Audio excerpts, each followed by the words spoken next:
There's a lot of malintent coming from the Russian Federation at this particular moment, and it's a new normal that we have to live with. And of course, in a country like Finland, which has 1,300 kilometers of border with Russia, we're quite used to this. So we're coping with it. We're staying calm, cool, and collected.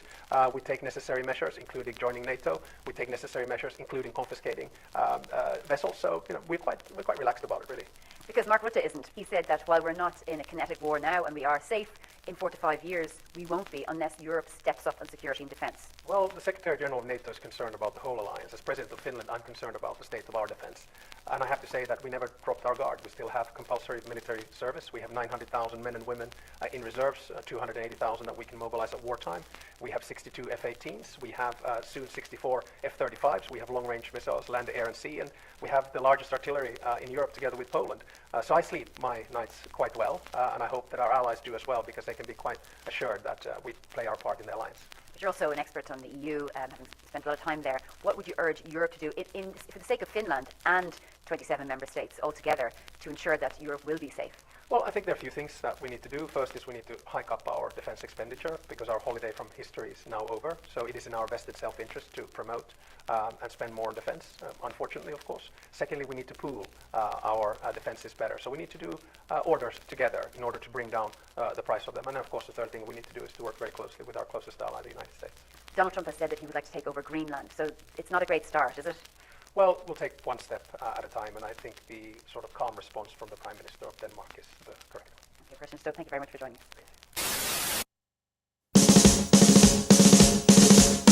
That's great, it starts with an earthquake, birds and snakes, an airplane, and Lenny Bruce is not afraid. I have a hurricane, listen to yourself, churn, world serves its own needs, dummy serve your own needs, beat it up an ox, speak, grunt, no strength, the ladder starts to clatter with fear, fight down, high wire in a fire, representatives have engaged in a government for hire in a combat site. Left to us are coming in a hurry with the furies breathing down your neck. Team my team reporters baffle Trump, tether crop, look at that, no plane, fine, then, overflow, population common poop, but it'll do, save yourself, serve yourself, world serves its own needs, listen to your heartbeat, dummy with the rapture and the reverend and the right, you patriotic, slam, fight, bright, light, feeling, pretty sight. It's the end of the world as we know it. It's the end of the world as we know it. It's the end of the world as we know it. And I feel fine. 6 o'clock TV hour, don't get caught in foreign tower, slash and burn, return. Listen to yourself churn. Lock it in, uniform and book, burning blood, letting every motive escalate. Automotive incinerate, light a candle, light a motor, step down, watch your heel crush, this means no fear, cavalier, renegade, steer clear, tournament oblige. Offer me solutions, offer me alternatives, and I decline. It's the end of the world as we know it. It's the end of the world as we know it. It's the end of the world as we know it. And I feel fine.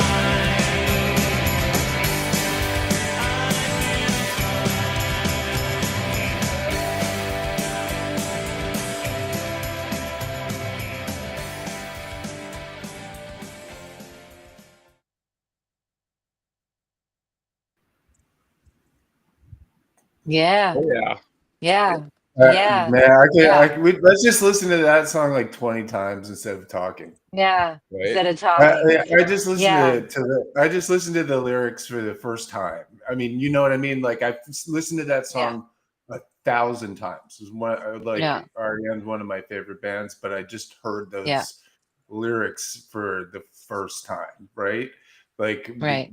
like Donald Trump's in there, everything's in there. It's amazing. Yeah. Incredible. Amazing. Yeah. Well, Michael so Stipe welcome is- everybody to Hi, everybody. RadPod and RadPod Not So Chill. I'm Heidi Kuda. I'm here with Jim Stewartson. High Fidelity. High Fidelity. Thank you as always for all the work you put into our openers. Jim and I don't see them beforehand, which sometimes can be super scary and shocking.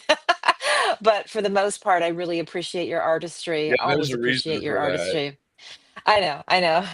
Anyway, yeah, I couldn't help but I mean, of course I'm emotional. I've always been emotional. You guys have watched me cry on the show a million times, but watching the devastation of my fucking country is not easy. And that opener really brought it home. So thank you. And also we opened with the new leader in Finland for a reason, because our guest that we're going to be highlighting from episode 126 is from Finland, our friend Joni Askalo, who's just a really brilliant geopolitical analyst. And he took the time to be with us in our latest episode to talk to us about why the world needs to wake up. And there's a part of him that thinks that Europe may be underestimated by people like Thiel and Musk. On the other hand, we also know there's plenty of infiltration in countries that are problematic in the EU. So watch that episode. We'll be showing you some highlights, but it is nice to see leaders with the kind of lived experience in history that does not mince words and bury Russia's aggression and euphemism. So I really, really appreciate that opener. As you guys know, I'm in the UK and, talking to a lot of people here. And this is a global war. And, we're watching the destruction of, all the things that we grew up with, and the decency and the soft power that we're going to talk about with Yoni in an upcoming clip. And you know it's just it's a scene, man. Bad scene, everyone's fault. What's up, Jim? Yeah, I mean, it's a bad scene. To me, there's clarity in Yeah, this, yeah, in what's happening, right? yeah, Um, like you can't hide what this is. no, The other side, the MAGAs are all down to like, yes, told you. I mean, they there's no longer any argument, yeah, right? It's all at this point, just people admitting that they're part of a fascist cult, yeah, and basically proud of it at this point. I've been doing a lot of work on Musk and Doge and the Dark Enlightenment and stuff like that. Trying to really nail down with what's going on here. yeah, And unfortunately, it is ye olde white terror. yeah, Um, yeah, every fucking bit of this can be traced back to insecure white men who are terrified of being replaced by something. yeah, And so that's the theme in aggregate. But let me take that one step further with Dogi, because these are especially insecure, nerdy, in some ways vulnerable young boys that have been pulled into the Dark Enlightenment, into this right, Silicon Valley cult.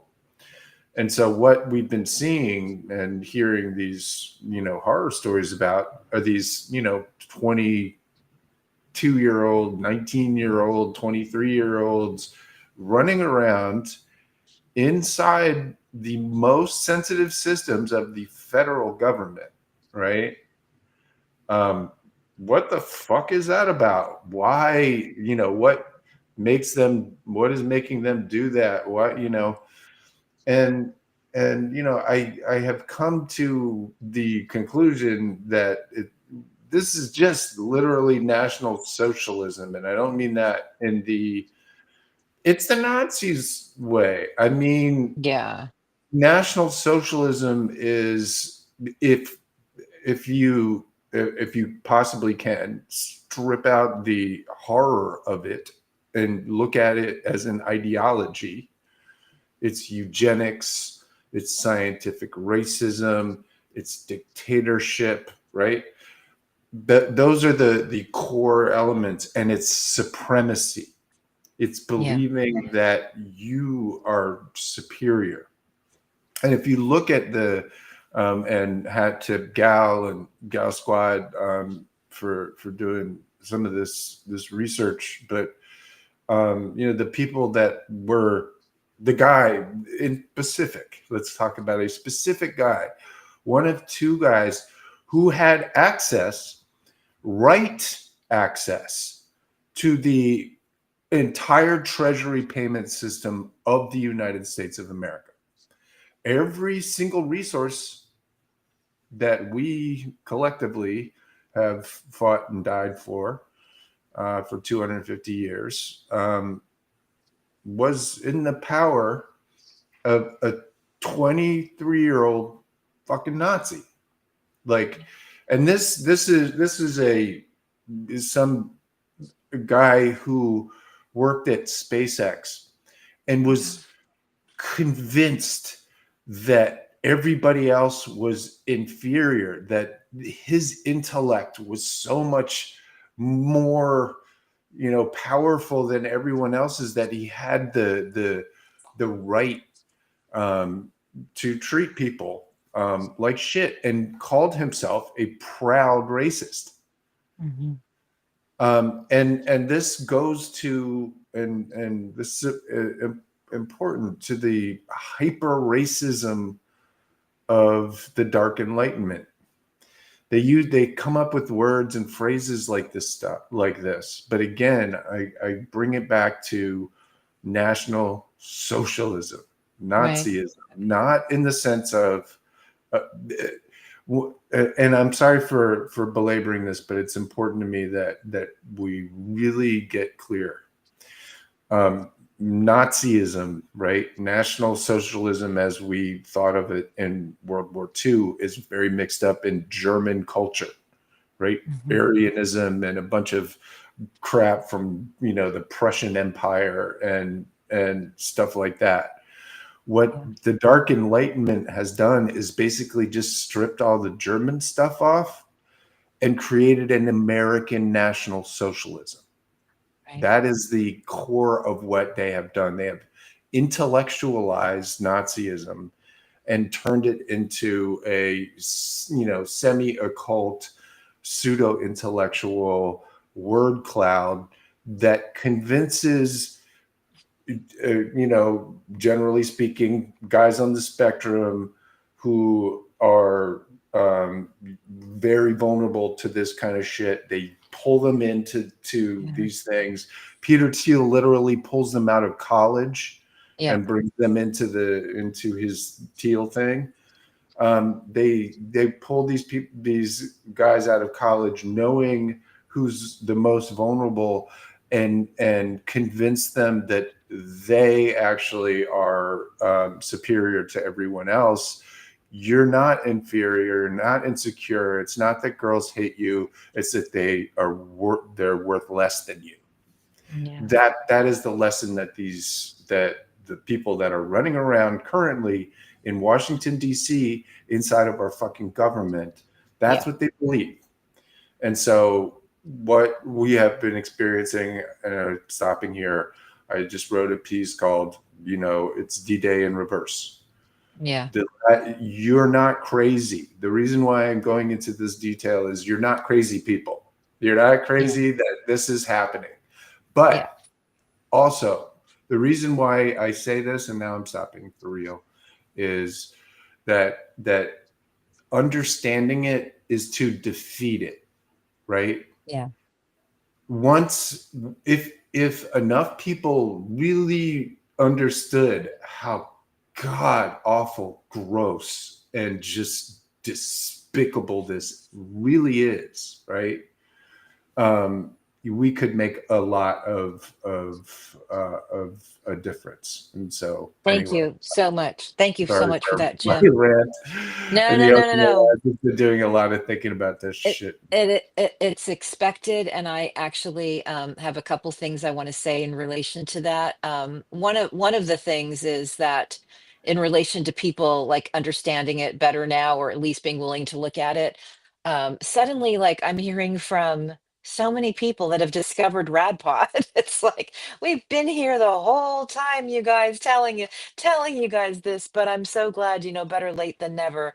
Our archives do speak for themselves. The other thing, when you talk about pseudoscientific, so that was something that was actually utilized and weaponized in the first round of this shite in Germany as a way to steal things from people.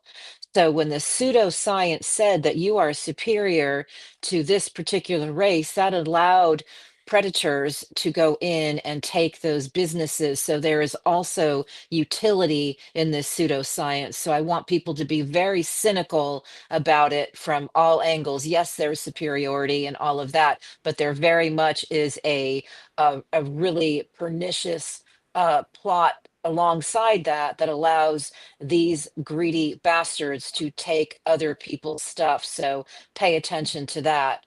Yes, Jim. Fascism does not work without corporate cooperation. Yeah. Period. Right. And end Yeah. of story. And that Right. is absolutely what happened in Germany. And unfortunately, the problem is that companies are sociopaths. They don't give a fuck about No, they people, don't. They which sure is why don't. which is why, and we all know, but why Citizens United was really the beginning of the end, Right. because you can't mix those things. If you do, it's over. It's Right. That's right. eventually it will explode. And I always remind our viewers that in his dissent on Citizens United, Justice John Paul Stevens said what will happen ultimately is that Tokyo Rose will have as much, say as the Allied commanders would have in World War II. And that is what we have seen. And everybody crying censorship was basically obfuscating for being a part of these pernicious influence activities to overthrow our government. And voila, here we are. So, Jim and Hi-Fi, I want both of you to respond to this. In our interview with Yoni, Jim, today, you said that what we're actually seeing is like, it's a military invasion in a different form. And can you speak on that? And Hi-Fi, can you comment on that as well? Because I think that really is much better framework. It was Dr. Stephen Hassan who said for the first time that I heard that tech was the new nuclear arms race. And so when you put it in kind of military forms, like instead of bombs dropping, we're actually having incels go into all of our private information. Can you just sort of speak on that a little bit more and elaborate on that? And then I want Hi-Fi's point of view on that too.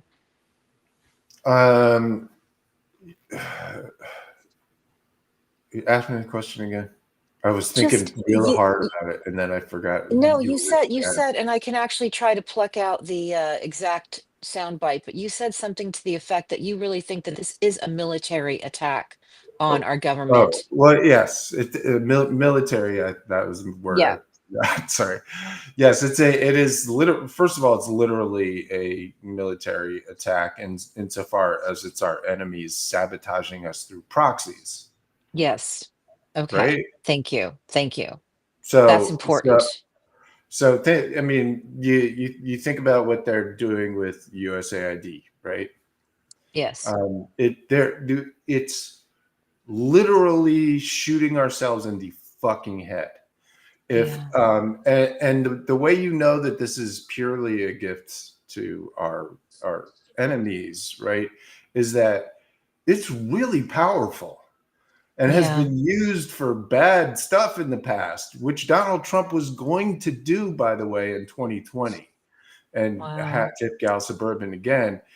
They know how powerful it can be, how powerful it is, right? And because they were going to weaponize it in 2020. They didn't get the chance, but they had it all. They were all ready to do it.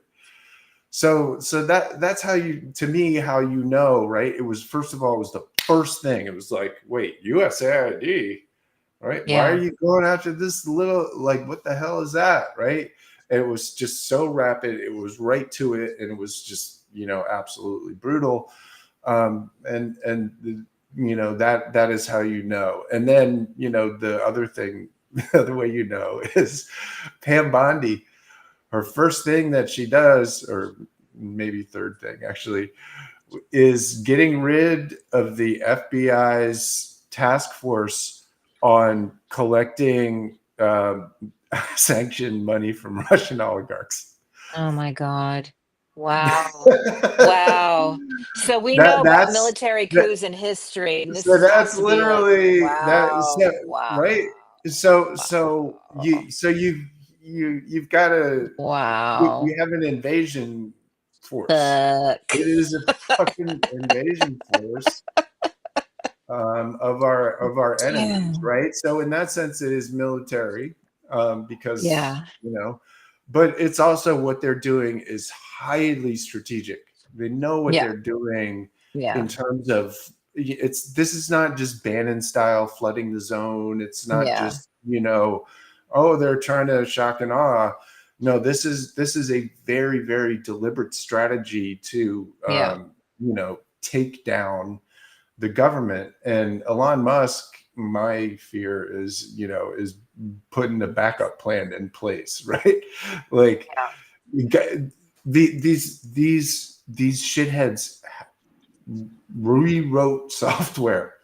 They uploaded and software. Yeah.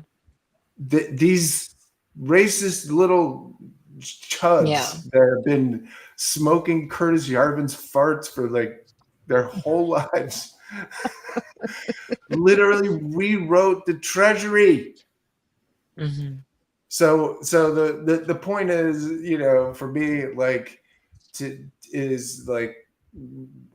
at some point we're gonna have to see what it is. And honestly, like Chuck Schumer standing in front of the Capitol going like this is not fucking helping anybody.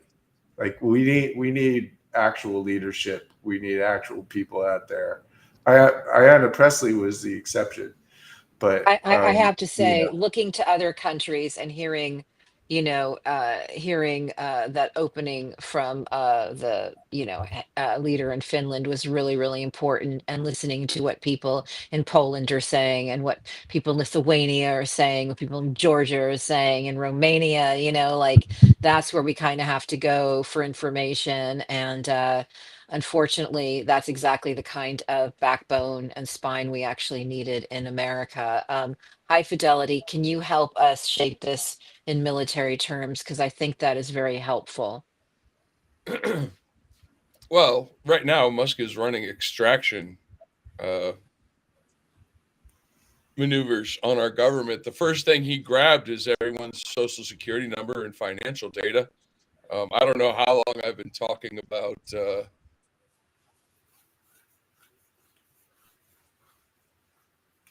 did we lose him? Did I lose him? Is it just on my end too? We didn't hear the last line. How long you've been talking about money laundering? Yeah. Yes, money laundering. Yeah. What can you do with people's social security numbers and financial data? Yeah, I wrote this before. We're going to have to get used to the idea that we don't have privacy anymore.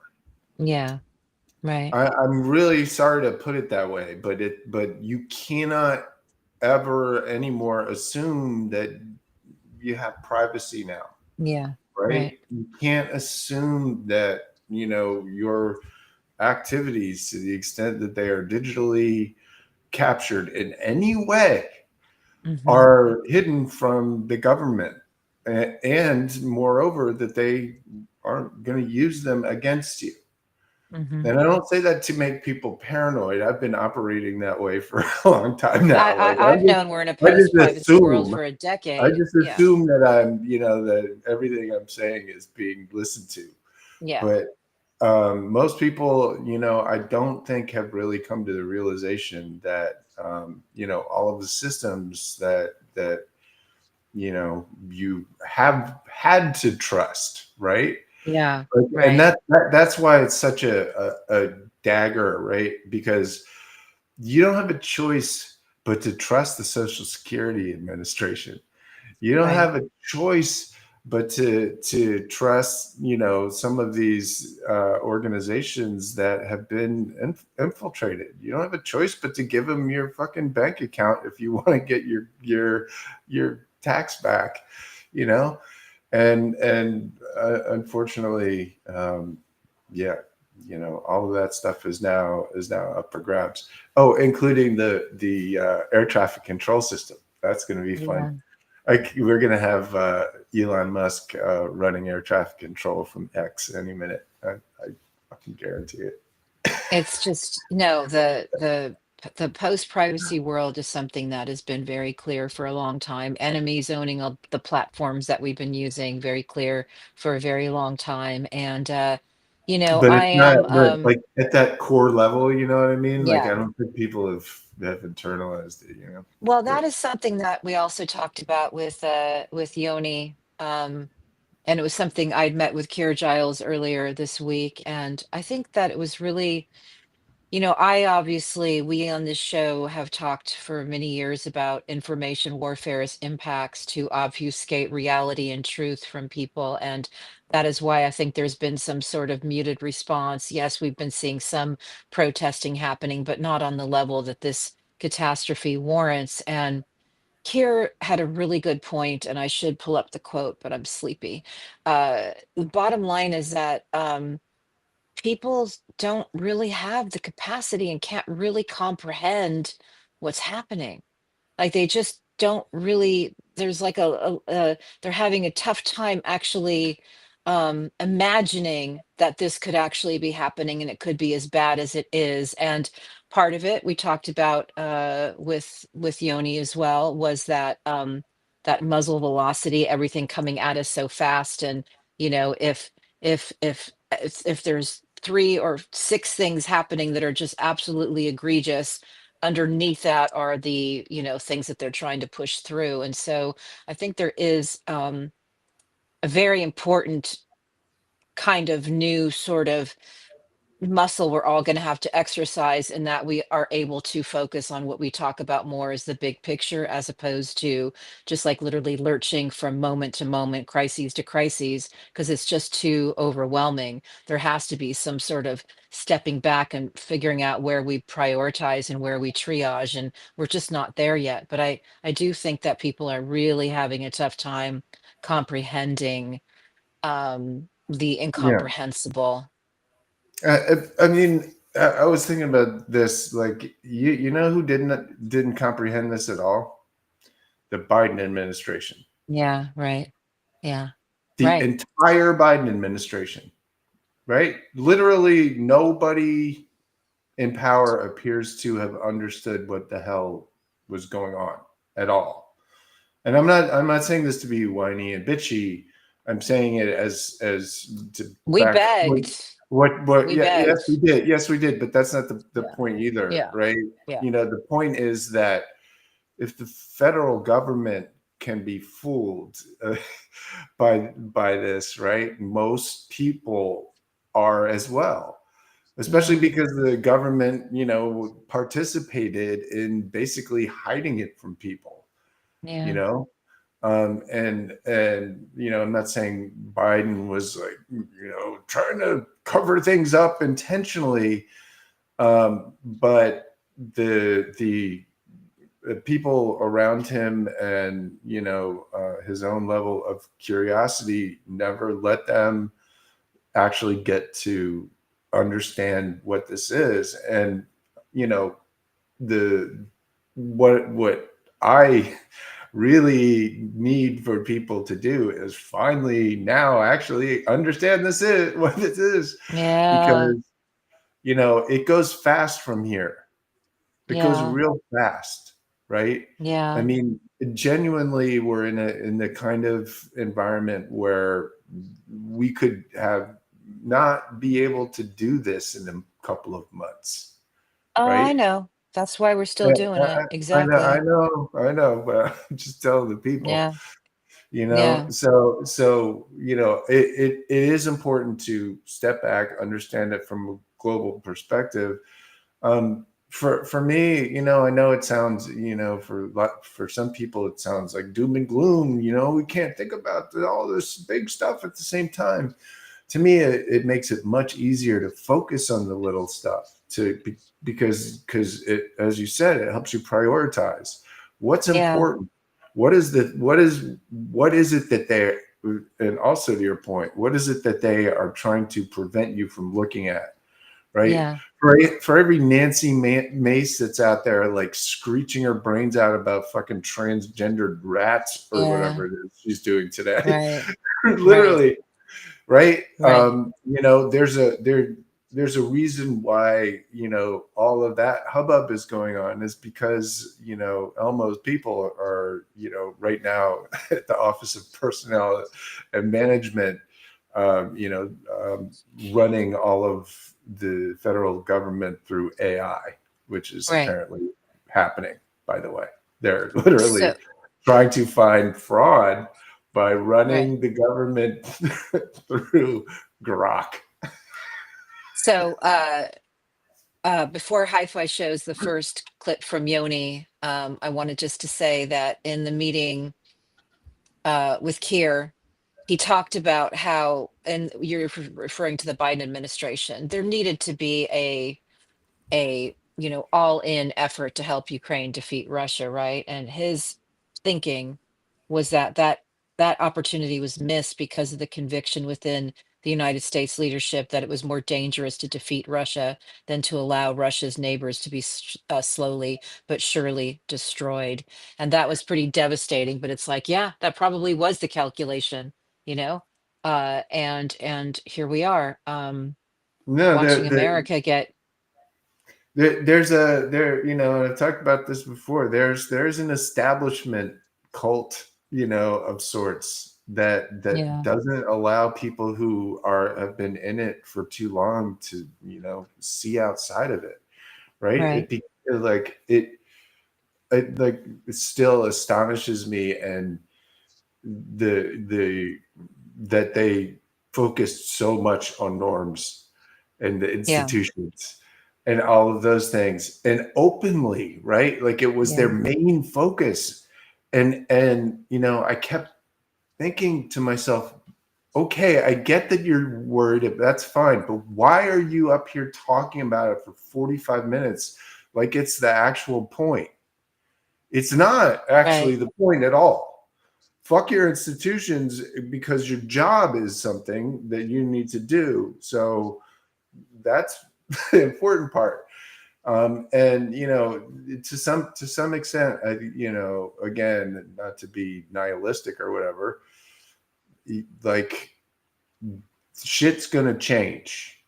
Yeah. And I wrote a thing about this too. You know, and not to be now reverse Pollyanna, but you know, this is irreversible, right? And so we have to get used to that. Right. Understand, and I don't mean irreversible in the sense that it's always going to get worse at all. 100% not saying that. Right. But in order for us to shape the future in a way that is going to be concurrent with, you know, being humans, you know, we're going to have to understand this. And right now, I just don't see that level of understanding on our side at all. And that is because that's the depressing part.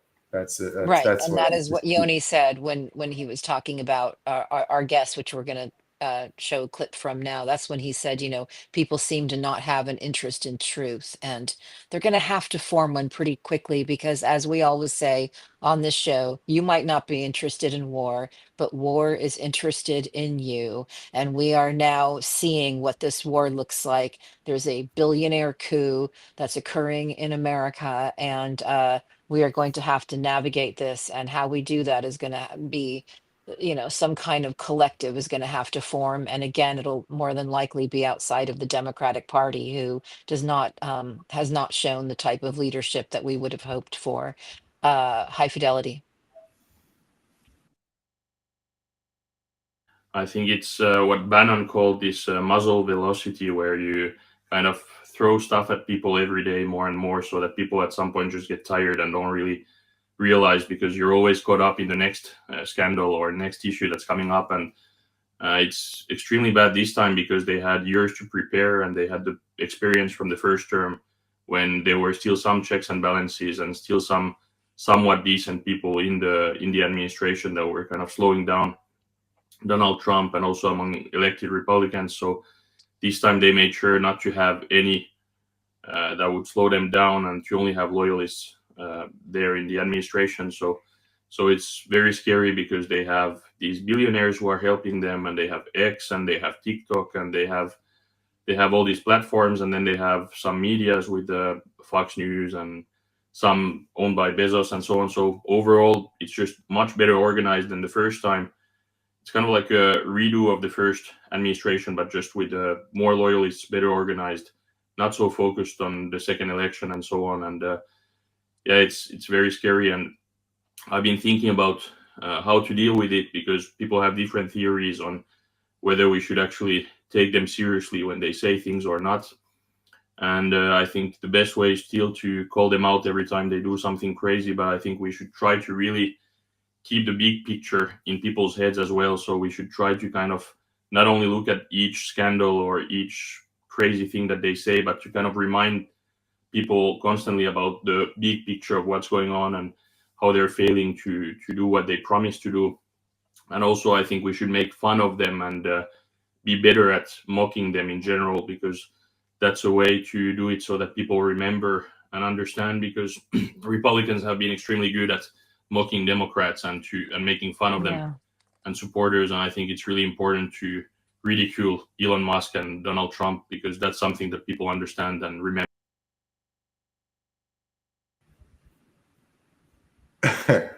He called Musk cringy. He's like, he's such a cringy guy. Yeah. What's that? Cringy. He called Musk cringy, like he's such a cringy guy. So one thing about Yoni that our viewers who are very generous, please go to our YouTube channel and look up his links, because he does a lot of good for Ukraine. He and his brother raise money to deliver trucks. They hand deliver them themselves, and it's like they do really, really important work. And interestingly, what he said about Ukraine is, he said when he was there in December, he expected there to be sort of like a downbeat mood because of what happened in the US. And it's like, nah, man, they're just plowing on, not relying on the US. They are just moving forward in their intention to defeat Russia's aggression. And God bless all of them. So, yeah, anyway. Yes, indeed. Yes. You stumped me. You were handing off to me there, and then I just totally dropped the ball. Yeah, no, I know. We got, a believer and two atheists walked into a bar, So it's like, but no, Well, I am. I actually no. Go ahead. No, I was going to say, I actually went to mini Stonehenge, this place in the country in UK. It's kind of like a mini type Stonehenge of these ancient rocks with myths about knights and kings and witches that, cast them into stone. And I went up to knew it. You're a goddamn pagan. I went up to these stones called the Whispering Knights, right? And apparently they were like, treasony and just gangster, right? These Whispering Knights. And I literally just said a prayer like, we need you guys, the gangsters, to help take out these gangsters. Like I need your help. I'm out of ideas. Like if you guys can just kind of help with this situation, that'd be great. Because like we have done everything. We've done everything to warn people in advance. And then even when things looked really bad, we had all kinds of ways, even after this most recent election in the US, that things that Biden could have done that would have been made a significant difference to shore up protections, both in the US and in Ukraine. And, again, some margins noodled, but nothing happened. And our wonderful president, who I love very much, didn't even mention anything about oligarchs until like, the night before he passed the power. It was devastating. So yeah, so I'm literally turning to like spiritual, stones of yore to like, hey, can you guys like work something out in the US? Like, do you have an idea here? Heidi, Yeah. I have a billion ideas on how to mess these people up, and all I need is some funding. So Budanov, call me, bro. Call me. Seriously. Yeah, Seriously. that sounds like a good plan. High Let's fidelity. raise a little hell. Like the bad guys are Yeah. being bad. It's time to be bad back. Yeah, and as you said, words, this isn't time for words, it's time for action. Let's hear more It from is. Yoni. Europe is not going to accept Russia ruling over us. even the few Eastern European countries that they might think would do. So when you look at Ukraine and what Ukraine is doing, they're clearly not accepting it, and Baltics and Poland and so on will never accept it. So I think there's also a share of lack of knowledge by Musk and Thiel and those guys about European politics, because even if Thiel is German, he doesn't necessarily know so much about Europe and how things go here. So it's going to be complicated for them to get everything done. But with those people, when you have these crazy objectives where you want to reach something really big that really changes the world, even if they manage to reach half of what they're aiming for, it's still horrible for everyone. So it's dangerous and needs to be taken.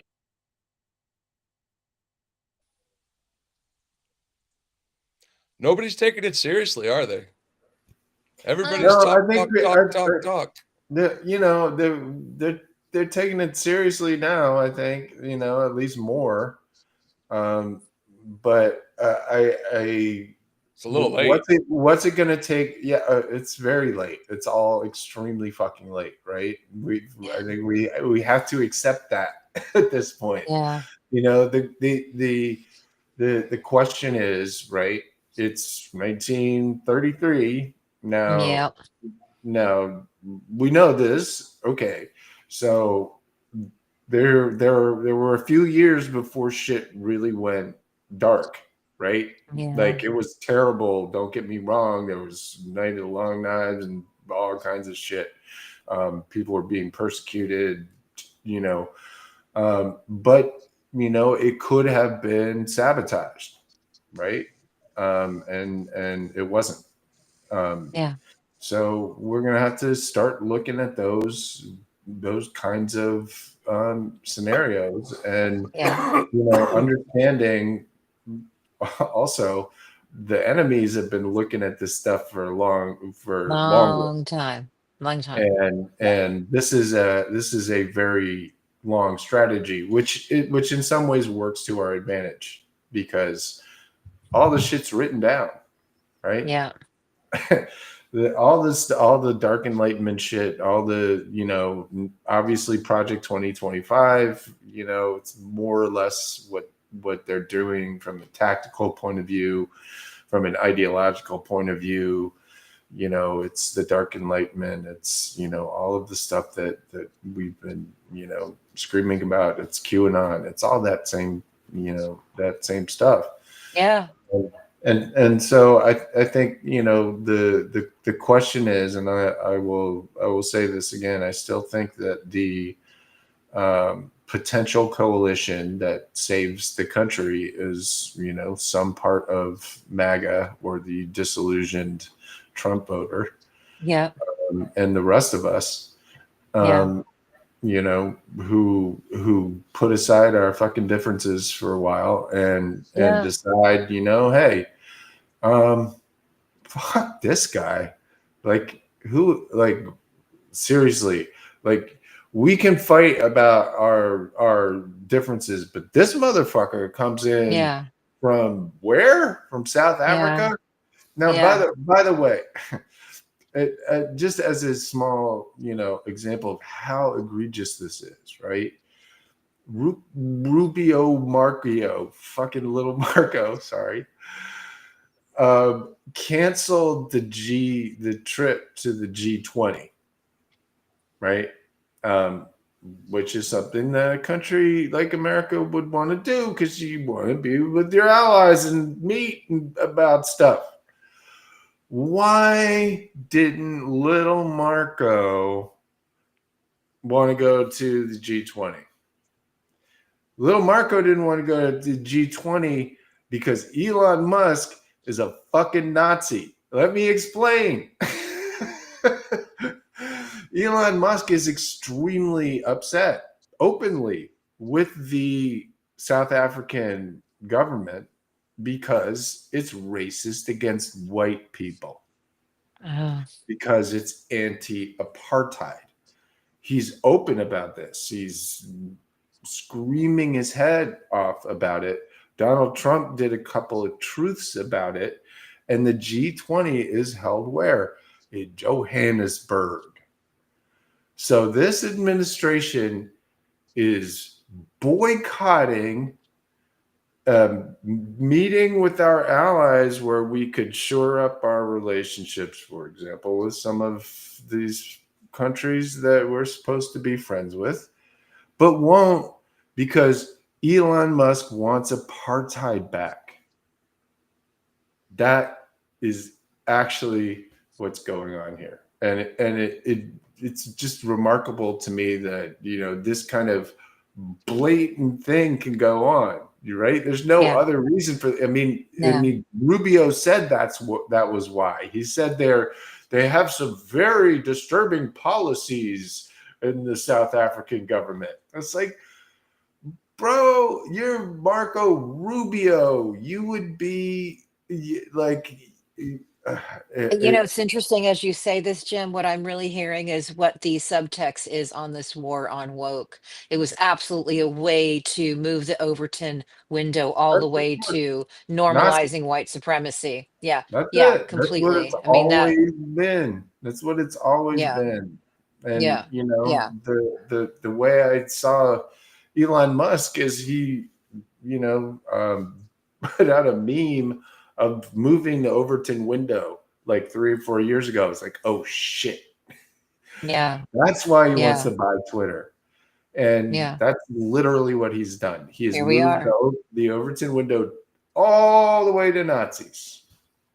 And And America, if you're listening, I mean, again, I think about part of what is useful about having done this work for a very long time is, you know, uh, many of us of a certain age right here, 50s and 60s, are able to like look and go, wait, in the 70s, we weren't like this. It's not how it was. And I think about my friend who actually lived in Saudi Arabia in the 70s. She's like, it wasn't like how it is now. And it's like, so we see these markers, we see what's happening. I grew up in San Francisco in the 70s where, it was very, very wonderful and free. And, it had a thriving gay community and just multi-culti was just like so beautifully, how we lived, and it was completely accepted to be living in an area with many different ethnicities and everybody just kind of contributing. And again, I was part of an immigrant community. I went to a school with first generation, kids from all over the world. And so it's like I look at what we're doing now, and this feels very much like the reversal that we've seen in other countries. And we're right now at the very beginning of it. So, what are we going to do? Just going to like sit here and just watch and gawk? Or, is there going to be some sort of leaders and heroes emerging? Because I cannot imagine this is how America ends. Like, that just fucking sucks. no, it's not going to end this way. I don't think that humanity is Elon Musk. I think Elon Musk thinks Clearly. that humanity wants to be Elon Musk, and he has managed to create this insulated environment around himself Yeah. that manifests into the real world, right? Yeah. But I am not convinced that the majority of humanity will ever, at least, not for, unless they really hack evolution, are going to will ever accept, repression for, a long period of time. Eventually, it wears out, right? Well, the other thing, And Jim, and I, just to finish, yeah, like I while I see a lot of capitulation, a lot of misunderstanding, I still don't see a lot of in the broad world, right? A bunch of people like suddenly behaving more Nazi than they were, last like 6 months ago in the yeah, real world, yeah, right? And so I think it's very important to remember remember that even people who may have been misled in some ways or another, the vast majority of people are, let's put it this way, innocent of really understanding this. And I think that, our job, or the way I see, how I can hopefully help, is to help explain it and show the big picture so that it gives people with power, the ability to actually do things to make a difference and head some of these things off when we fucking tell you they're coming, right? Instead of, anyway. One more I'm comment gonna from get me, and then I petty want again. No, I want one more comment from me, then any thoughts from a hi-fi, and then we'll go to another clip. Just in kind of evaluating this conversation, what we're talking about, I'm thinking this probably was gonna happen because we've been watching the peeling away of any of capitalism's guardrails. We've literally just been watching this coalition, this consortium that we've been talking about, the Koch cadre and the Russian simps, and all of those who took all the dark money to do the bidding of mafia states, etc. And maybe this brozilla that grew out of that, this ugly thing that we're seeing, maybe this is really the culmination of all of that evil shit and greed and removal of anything that kind of was decent. Like if we look back at the 50s and even into the 60s, there was still this sort of like, you look about LBJ, passing civil rights legislation and all these things that we thought were like so important in kind of healing our country and moving us forward, always imperfect, but striving for better. So maybe this ugly shit really had to go down for people to say, wait a minute, wake up. And I don't know if they even have the power to do it. I don't know if it's too late, but it's like this worship of money. Maybe it had to go this way for something to shift. I don't know. I'm just thinking out No, loud right no. here as you're talking about it. Capitalism has left the building. I mean, in terms of being at the moment, being a useful, system. Again, sorry if I'm repeating myself. It's gasoline, right? It's kerosene. If you put it in a lamp, with a wick, and it can light up the room, right? But if you take that fucking same can of kerosene and fucking spread it around and then light a match, you're gonna get the room lit up, but in a totally different way, right? And it's exactly the same thing with capitalism. It's capitalism is raw competition, right? And the problem with raw competition is that it gives sociopaths and psychopaths an extreme advantage in the world. And so what you have to do with that raw, ambition is put guardrails around it. You got to put a block, and you get a spark plug and some fucking a big old tank around it so that it doesn't explode. But we let all these assholes take all the pieces away gradually, and now it's just a big puddle of fucking gasoline on the ground and exploding around us. And so, so be it. Let fucking, okay. Let's get it over with so we can, build something better. Build something better. What I think really must happen most of all is that the Constitution, the rules of America need to be updated. All of this goes back to the fact that we have a document that was written by racists 250 years ago. Okay. I am a huge fan of America. I love America. I think the founders were geniuses, but they were also white men racists who had slaves and shit, right?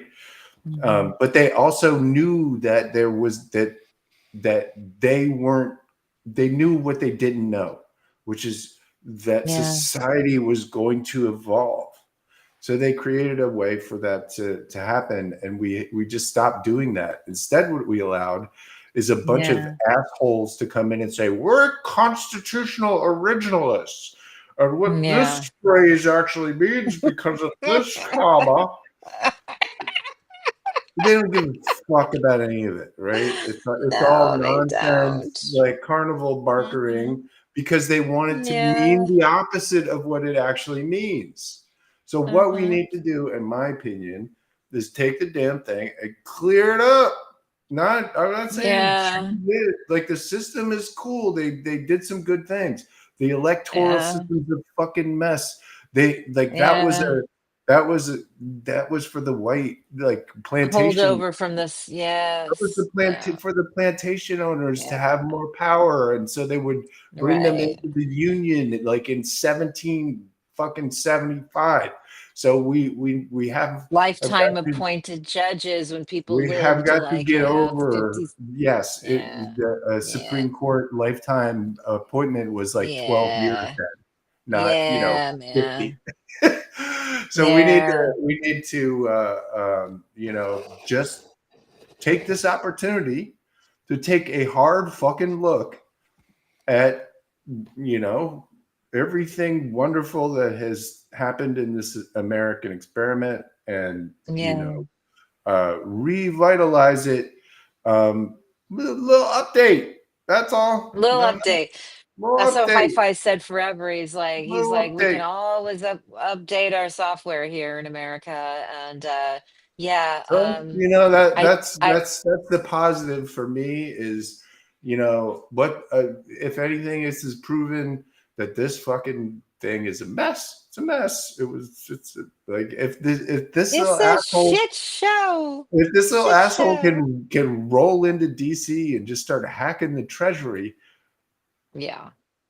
Okay. We got problems. High fidelity. All I gotta say is that our generation grew up where we didn't have a war, and so maybe we were a little soft and took things for granted. We have a war. We've been in it for a decade. This is our war. Jim's last words to Yoni, who he follows on Twitter, was "See you on the battlefield." We have been on the battlefield for some years now. Join us in this war. High fidelity. Okay, so there's so many things to fucking address. First, let's start with this, because somebody was asking me what the posters should look like, and they should probably just be this kind of type, very, very simple, very plain. Nice. Just well done. Support Elon. All right, just do that. All right, so that was for the chat. The other thing, we're in a war. I mean, it ought to be obvious by now. Our government is being pillaged. I mean, has no one ever watched a pirate film? They went for the money. Now they're going for, more money. They're pulling out the data and misusing the data and confusing people with the data, right? They're misconstruing things. They're lying about things. They're backpedaling about things. They're killing people. Let's be very honest about what the shutdown of USAID will mean. You saw the headline in the intro. People with on clinical trials and with medical devices in them no longer have anyone to talk to. But what does Trump care, right? It's people in Africa. Not that he's a racist or anything. But it's so freaking obvious by now. And yet again, I keep coming back to, I hear talk, I see speeches. Everybody's got a good tweet. I don't see anything being done. And that's really my problem. Hey, let's have another Joni clip. What are we on? 2 or 3? Yes. 3. 2, 3. As I've tweeted many times, I think if China and Russia would have a shared agent as the president of the US, he couldn't do a better job than what Donald Trump is doing right now in terms of weakening US soft power, but also in terms of weakening its alliances. But I think even if the US is strong, I think Trump is also more limited than he thinks. He seems to always feel like Europe is some sort of continent that lives on US help or something, or that we depend on the US. And we of course, the US has done a lot, and the US has also wanted to be in that role of doing a lot, but Europe is still quite big in terms of population, and we still have combined, we have quite decent armed forces and quite a lot of equipment and so on. And if the US for some reason left NATO tomorrow, which I don't think is going to happen because Trump knows that would decrease his leverage even more. But if he was in a situation where he would leave NATO, that wouldn't mean the end of NATO, and NATO would actually maybe be more united. Hold on, just real fast. I have a technical note, and I need someone in chat to react for me. A couple weeks ago, someone told me that our clips were being cut off at the front and the end. So I added a couple seconds of black screen. I just want to, if someone in chat, are they still cutting off the clips or not? Let me know. Also, if you're watching on Twitter, A, get the hell off of Twitter. What's wrong with you? And B, you should go over to YouTube and subscribe to our YouTube channel. It's much cooler than Twitter, unless you follow Jim and Heidi, in which case, okay, I get it, whatever. There are some good people there. There's a lot of bad people there, like Elon Musk, the Nazi. You know what I'm wondering is where I really, it kind of bothers me because you know who I haven't heard from lately? Oh, hi, thanks for checking in. I'm still a piece of garbage. Oh, yeah, no. I think he was here. Yeah, go ahead. He was in the fucking treasury. All of those douchebags were from Teal's boys. Teal's, yeah, it was Palantir and like. Oh Jesus! Yeah, literally, they're all Peter Thiel and Elon Musk people from SpaceX and fucking AI and all kinds of shit. It's a bunch of bros from oligarch school. Call them what they are. They're the young folk. They are. That's exactly what they are. So I'll tell you where Thiel is. Just a couple of days ago, he was in Slovakia hanging out with a prominent member of Opus Dei. So I'm just, Knights of Malta, dude. So yeah, if you want to know, and also the picture of him. Can I tell you the picture of him? His haircut looks exactly like the haircut of the guy who was playing the lead actor in Zone of Interest, who was basically playing, the head of the head commandant at Auschwitz. So that is not a good look for you, Peter Thiel. It's a bad look. Exactly the look he wants. It's exactly the look he wants. I know, Jim, but he doesn't hide it. He's not hiding anything. There's a picture of him and an Opus Dei priest. That's for a reason, is because he's signaling to all his Opus Dei people. I'm sorry. I know I'm laughing because somebody said hi-fi and a little plaque that says, some days you wake up and immediately start to worry. Nothing in particular is wrong. It's just the suspicion that forces are aligning quietly and there will be trouble. Like, yeah, that's what's going on right now. Nothing, just might be a little bit of trouble headed our way. So anyway, guys, that's where Peter Thiel is. Thank you for that Peter Thiel moment. Jim, thank you for letting us know that it's his minions that are in our business, in our government. That's not shocking, but still truly awful. Hold on.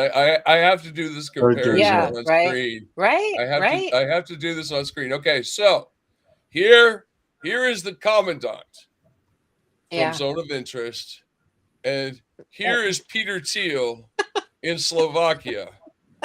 I don't know. What do you think, folks? You tell me.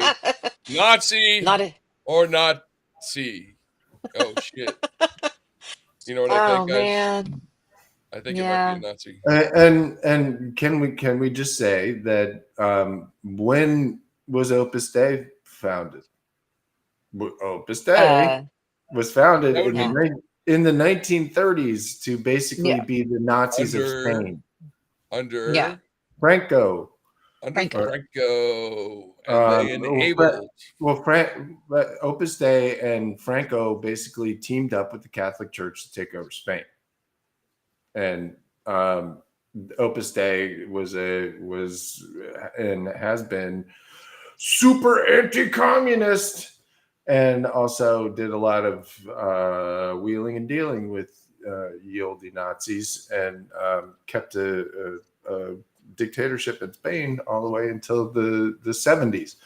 A lot of people don't realize that Spain, as much as it seemed like a very free European place, that thing has been through the ringer over the years, and still, by the way, has some internal strife over. I was almost in kindergarten, and Spain was still under the fascists.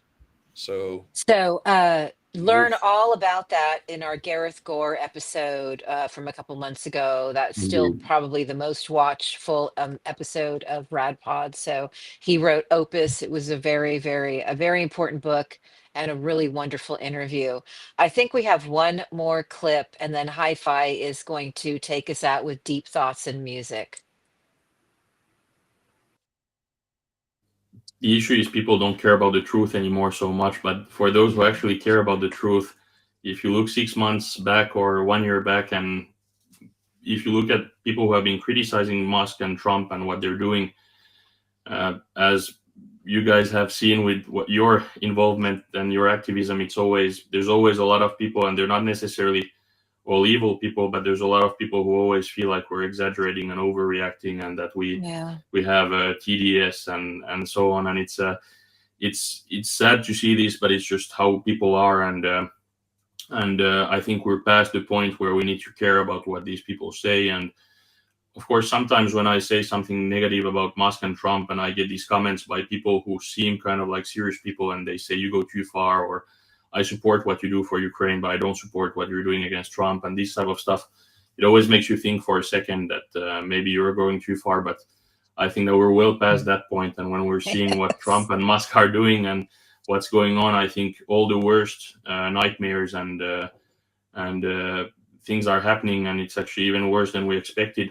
Yeah. And we shouldn't let anything go through, and we shouldn't accept it. And if someone doesn't realize this or isn't agreeing with it, then they are the problem. It's not us, and we shouldn't worry about that. We should worry about calling these people out and stopping them more than about what other.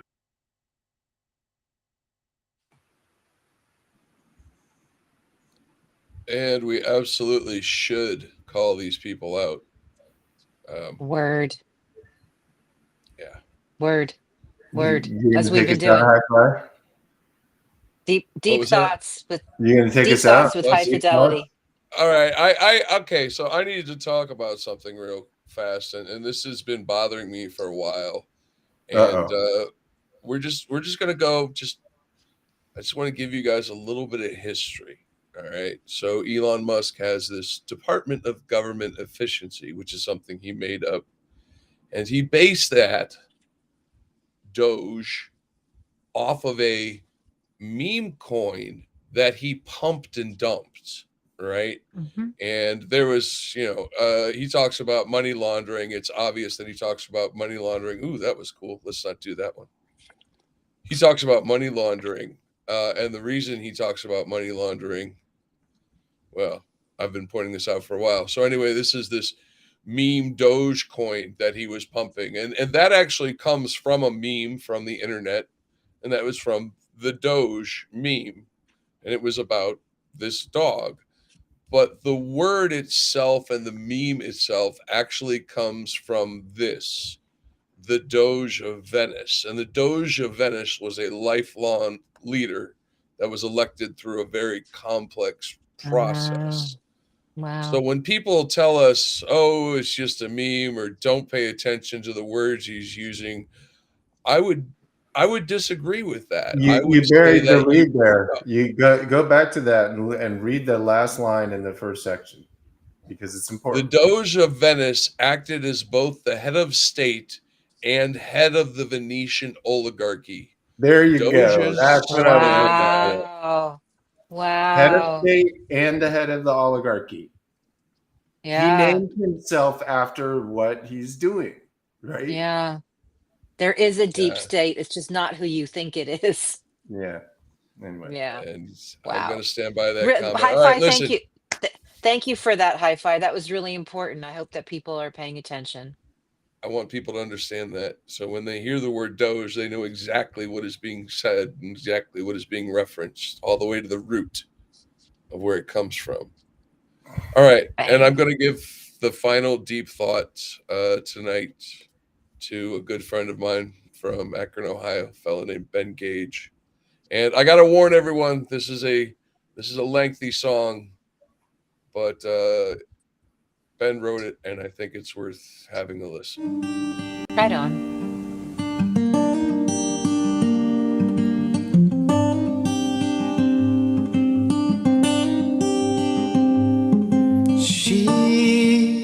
She's calling, and we don't listen, no. She's calling, we don't listen, no. We're too focused on the profits to pick up on the pain. She's shaking, she's screaming, she's begging us like rain. We sit and count the paper in the eye of a hurricane. And she's calling.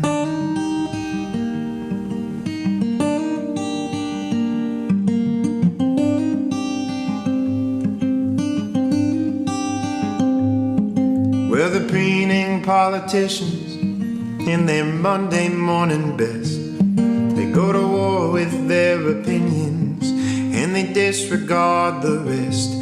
They've been tethered to the company that flashes the most pay, set aside their needy conscience, it's always getting in the way. You see, the people that elected these dogs in cloaks of wool, they just want jugs of fresh water to keep their children full, and to breathe in air, not poison, when they lean into a breeze. Mother Earth, well, she is fading, she's losing out to greed, and she's calling, and we don't listen, no. She's calling, we don't listen, no.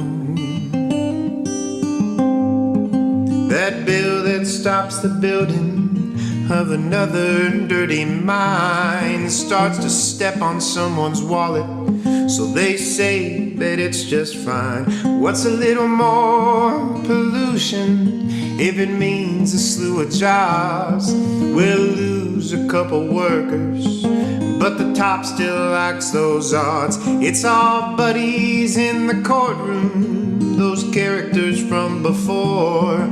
They got the chair they wanted, so they don't hear us anymore. And as long as we're still bickering in the pits they built below, they'll treat her as they please, and we will never know that she's calling, and we don't listen, no. She's calling, and we don't listen, no. As they burn their mounds of tires and petrol by the ton, then they charge 10 cents a bag for the groceries when we're done. Even though their giant shoulders inflated from gluttony, they could hold a little burden, it still gets passed to you and me. Yeah, they fooled us into thinking that the only thing that matters is how much can you sell it for. Keep climbing man-made ladders, there's no time for nature walking or sleeping under trees. We'll cut them down from mansions to hide from all her pleas. And she's calling, and we don't listen, no. She's calling, and we don't listen, no. We're too focused on the profits to pick up on the pain. She's shaking and she's screaming, she's begging us like rain. We sit and count the paper in the eye of a hurricane. And she's calling.